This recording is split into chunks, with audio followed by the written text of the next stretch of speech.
Dune Part 2 and Part 1, a masterpiece, but with caveats. Is Part 2 the best thing ever? Is it the finale of what is marketed as a two-part story?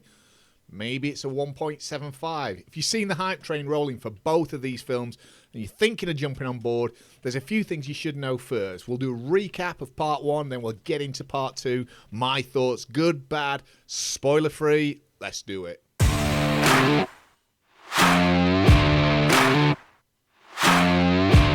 Welcome back, it's Rich. So Dune, this is the 80s classic sci-fi movie and book series, directed though now in this new reimagined version by Denis Villeneuve. This is a kind of Lord of the Rings. It's what's said to be an unfilmable, immense story of epic proportions, with complex and heavy storytelling, but it remains a really important sci-fi novel and has a strong cult following. So let's start off. If you know Dune and you've maybe seen the 80s film, you've read the books, you've watched it and loved Part 1 already that was out a couple of years back, and you're ready to watch Part 2, then great. You're going to love Part 2, to be fair, and you're in for a treat. If you've never watched any of these and don't know any of the history, as I didn't coming into this as well, it might not be the film that you're expecting, and it might not actually be for you. In either case, the film is being marketed and discussed as if it's one film split into two parts. There's a clear Part 1, and now we've got Part 2. But is that the case? I'd go into this thinking that Part 1 was a Part 1, but Part 2, that's more like Part 1.5, and we'll get into that later on. So Dune Part 1, we have the famous images that you see in the posters. We have the sand planet in the trailers. This is called Arrakis. Mixed in with the sand planet is a substance known as spice. It's the most valuable source in the galaxy, and without getting into too much detail, this is what everybody needs. It's kind of like the petrol or the oil of the desert. It's valuable, it's needed, and in this film, it's what makes space travel possible.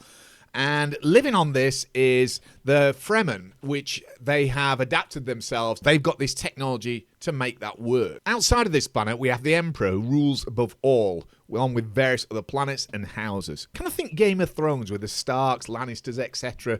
This is strikingly similar in that sense. We have the House Harkonnen, who's largely seen as a bad bunch, and then we have the House Atreides, who are largely seen as a good bunch. I'm keeping this basic and simple for people that don't know the story. Each have leaders, prophetic rulers, their own kind of religions, but they all want this spice. The Emperor orders House Harkonnen to obliterate all the Atreides in order to then go to Arrakis and take the spice for themselves. Within House Atreides, we have the current ruler, Leto Atreides. He's played by Oscar Isaac, and he's the father of Paul Atreides, played by our lead character, Timothée Chalamet.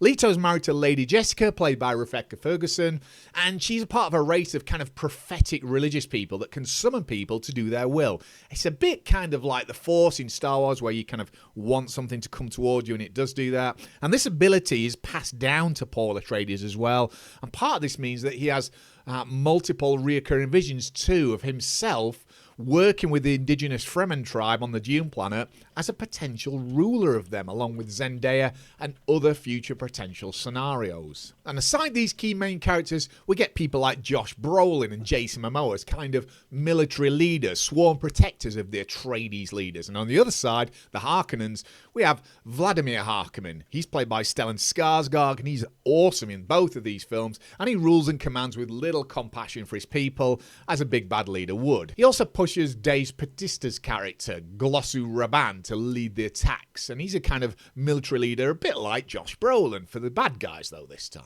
So the Atreides make their way to the Dune planet of Arrakis, and they then get attacked by the Harkonnens. They obliterate everybody, and there's several that do manage to slip through though, and the Harkonnens believe that everybody is gone. But this then leaves us with several characters, and the focus of this being on Paul and his mother, who meet with the Fremen people, who are not immediately welcomed. But this is where Paul's future visions start to unfold as potentially being real, something that's shared as a prophecy, and that the leader of the Fremen, Stilgar, played by Javier Bardem, that's where we kind of end Dune 1, right in the middle of a story with no gripping conclusion or end battles, as many big blockbuster films have like this. You see, it's not that kind of film, not by a long shot, and as grand as it is in scale, effects, sound, budget and popularity soaring through the roof, It's a much different kind of film that may not be everyone's cup of tea.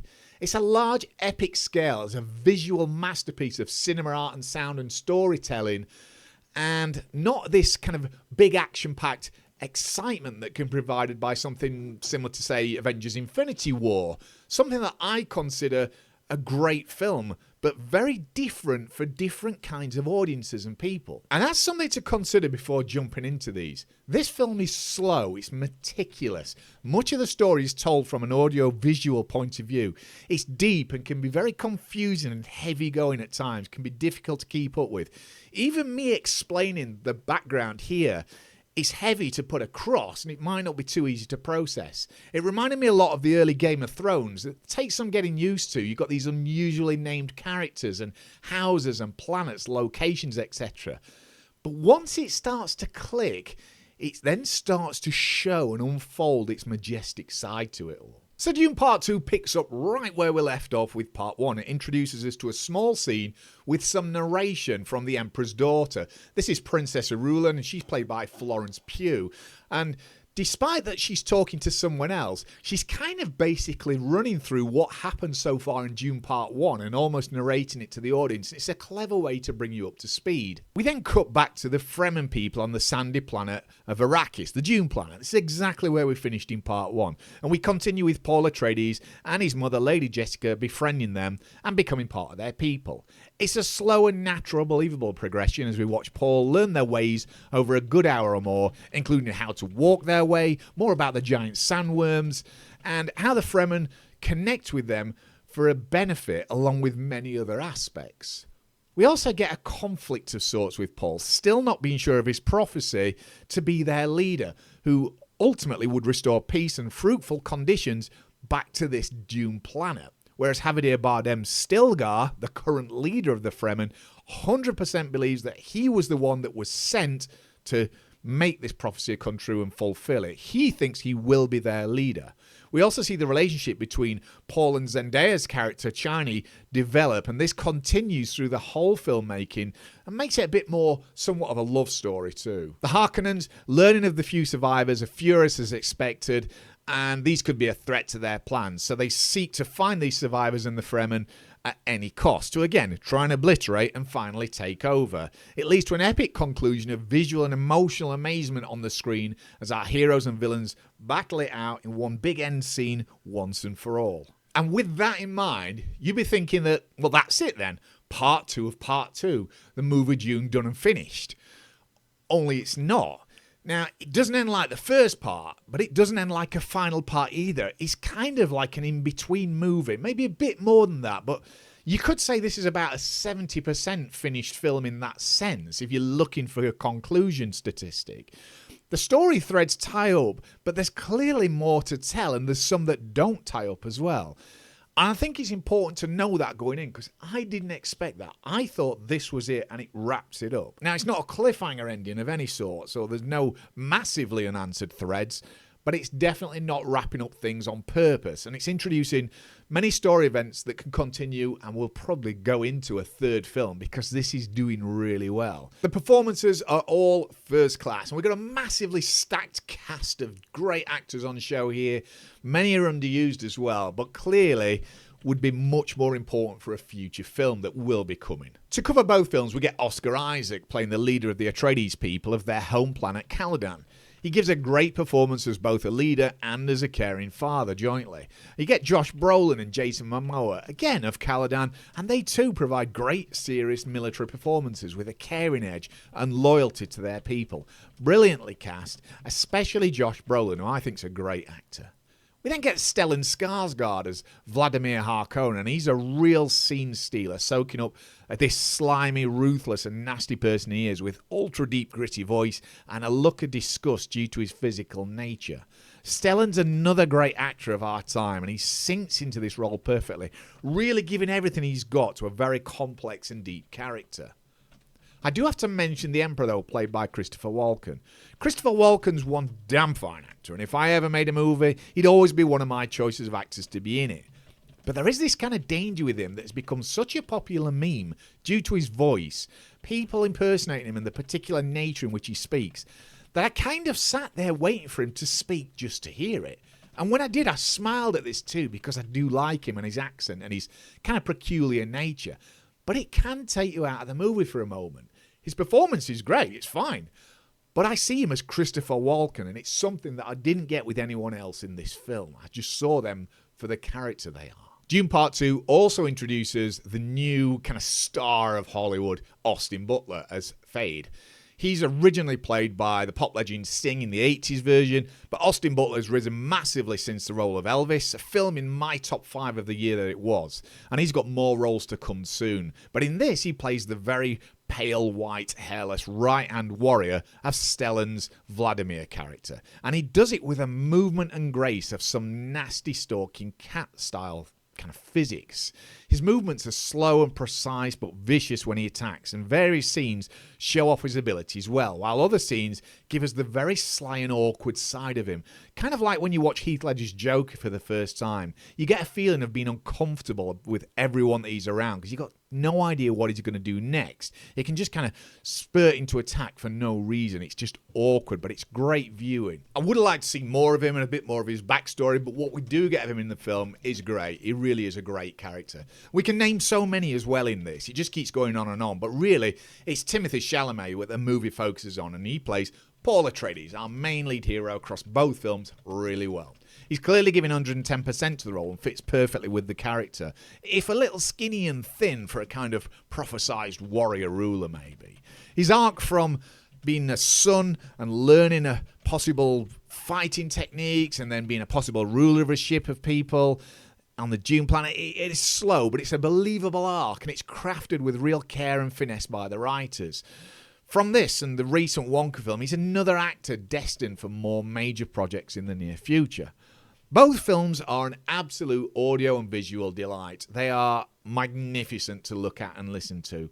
Each scene's made to look spectacular, and as you'd expect, the level increases in Part 2 as well.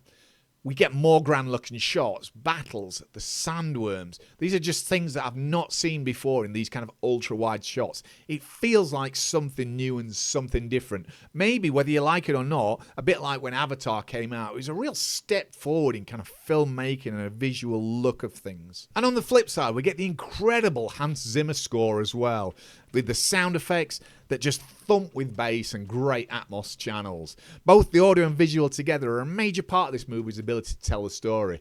You could almost watch this with just a few cuts out of the dialogue and just watch it as just images and sound, the score, and probably still get a good idea of what the story's all about. It's a superb sounding film. It drives a massive impact of emotion to each scene, and it's worth an IMAX experience and deserves it with that thumping bass again where possible. So all in all, if this is your kind of film, a slow, grand-scale story, then you're going to like this. And if you like Dune Part 1, you'll love Part 2. It is a great, great film. If you thought Part 1 was a bit annoying how it just kind of ended, well, this is Part 2, and it should tie that up and you've got your film. But just know that it's more of a Part 1.75. It doesn't end abruptly like the other. It does finish, but it sets up new things while tying off old things as well. And you should know that going in. If it does well, which it is doing well, we know this now, then it's likely we're going to get a third Part 2. If you're looking for that more Hollywood blockbuster action film, then maybe this is not going to be for you, and that's it, no matter what people say on the internet about how good this is. I did have a few issues with the middle pacing, as it really does start to slow down somewhat, and I got a little fidgety, but maybe that was also me knowing what was coming towards the end of the film, and I'm kind of wanting that to happen.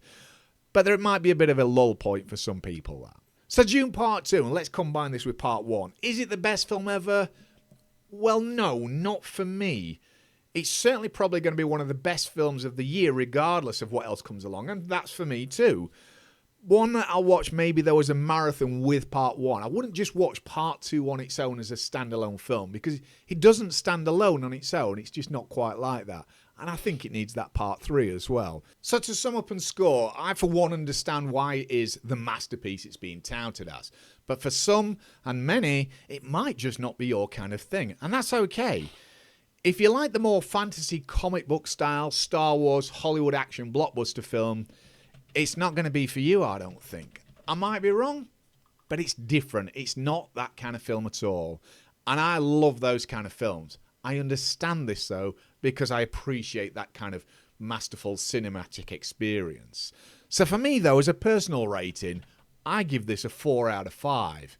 But as a piece of cinematic film and storytelling, it's a majestic masterpiece that's almost perfect. And as such, it'd be a 5 out of 5. There's 2 scores for this one, both high. Think of it this way. A great burger and fries meal gets a 5 out of 5 for me.